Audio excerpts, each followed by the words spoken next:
The Honest Woodsman. Once upon a time, out in the green, silent woods, near a rushing river that foamed and sparkled as it hurried along, there lived a poor woodcutter who worked hard to make a living for his family. Every day he would trudge into the forest with his strong, sharp axe over his shoulder. He always whistled happily as he went, because he was thinking that as long as he had his health and his axe, he could earn enough to buy all the bread his family needed. One day he was cutting a large oak tree near the riverside.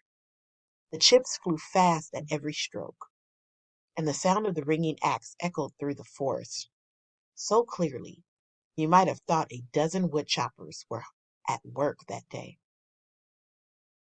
By and by the woodman thought he would rest a while.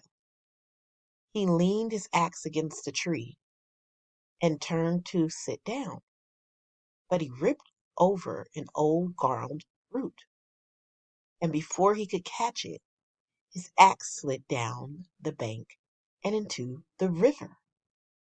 The poor woodsman gazed into the stream, trying to see the bottom, but it was far too deep there.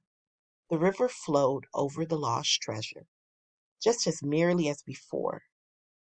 "What will I do?" the woodman cried. "I've lost my axe.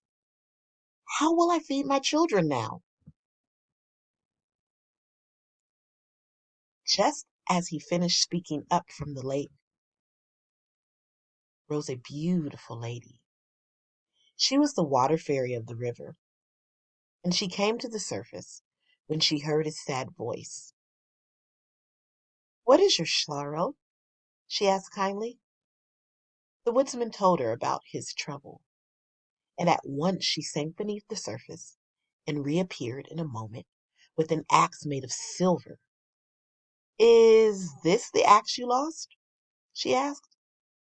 The woodsman thought of all the fine things he could buy for his children with the silver, but the axe wasn't his. So he shook his head and answered, "No, my axe was only made of steel." The water fairy laid the silver axe on the bank and sank again into the river. In a moment she rose and showed the woodsman another axe. "Perhaps this one is yours," she said. The woodsman looked at. "Oh, no," he replied. "This one is made of gold. It's worth many, many times more than mine." The water fairy laid the golden axe on the bank. Once again she sank. Up she rose. This time she held the missing axe. "That's mine," the woodsman cried. "That is surely my old axe." "It is yours," said the water fairy, "and so are these other two now. They are gifts from the river, because you have told the truth." And that evening the woodsman trudged home with all three axes on his shoulder, whistling happily as he thought of all the good things that they would bring for his family.